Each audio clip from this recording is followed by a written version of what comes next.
কোনো মানুষকে আঘাত দেওয়ার আগে সবসময় একটু চিন্তা ভাবনা করবেন, কারণ যে কোনো মানুষকে অলওয়েজ খারাপ কথা বলা আর প্রচণ্ড পরিমাণে আঘাত করা সেটা কিন্তু খুব একটা বড় কথা নয়, সেটা একটা খুবই খারাপই ব্যাপার।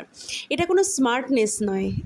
যে মানুষটাকে তোমরা আঘাত করছো সেই মানুষটা নিশ্চয়ই খুবই নরম প্রকৃতি, তাই তুমি আঘাত করতে পারছো, কারণ শক্ত জিনিসকে আঘাত করা খুব একটা সহজ হয়ে ওঠে না।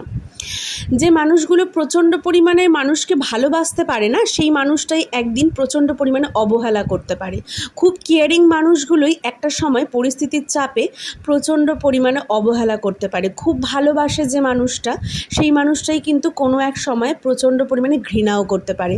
খুব দুরন্ত আর চুলবুলি টাইপের মানুষ কিন্তু এক সময় প্রচণ্ড শান্ত হয়ে যায় পরিস্থিতির চাপে। পরিস্থিতি আর সময় মানুষকে প্রচণ্ড পরিমাণে চেঞ্জ করে দেয়। অবহেলা আর কষ্ট মানুষকে